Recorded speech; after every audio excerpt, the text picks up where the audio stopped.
ஒரு பயானை கேட்க போகிறோம். பயான் கூற வருகிறார் அஃப்ரிதா. அஸ்ஸலாமு அலைக்கும் வரஹ்மத்துல்லாஹி பரகாத்துஹு. இன்று நான் பேச வந்திருக்கும் தலைப்பு ஆணவம் கொள்ளாதே. மூசா நபி காலத்தில் காரூன் என்று ஒருவன் இருந்தான். காரூனுக்கு அல்லாஹ் ஏராளமான செல்வங்களை வழங்கி இருந்தான்.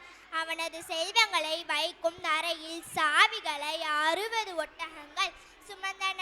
அத்தகைய பெரிய செல்வந்தனாக காரூன் இருந்தான்.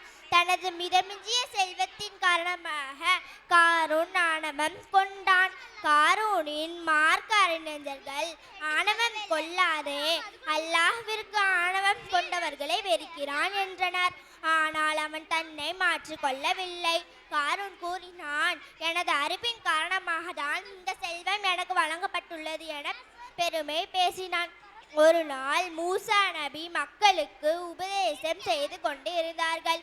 அப்போது அந்த வழியில் தனது படைப்பட்டாளத்தோடு காரூன் சென்றான். மூசா நபி கேட்டார்கள், இவ்வாறு செல்லுமாறு உன்னை எது தூண்டியது?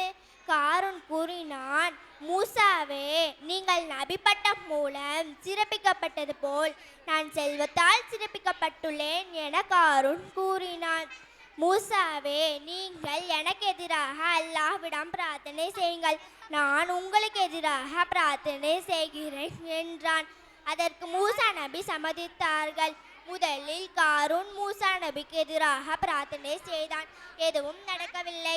அதன் பின்பு மூசா நபி காரூனுக்கு எதிராக பிரார்த்தனை செய்தார்கள்.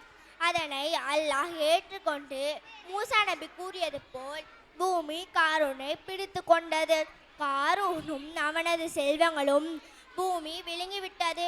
அல்லாஹ் குர்ஆனில் கூறுகிறான், உங்கள் செல்வங்களோ உங்கள் மக்களோ நமக்கு நெருக்கமாக்கி வைக்கக்கூடியவை அல்ல. எவர் நம்பிக்கை கொண்டு நற்செயல் செய்கிறாரோ அவரை தவிர. வாஹித் தவ்வானா. அல்ஹம்துலில்லாஹி ரப்பில் ஆலமீன். அஸ்ஸலாமு அலைக்கும் வரஹ்மத்துல்லாஹி பரகாத்துஹு.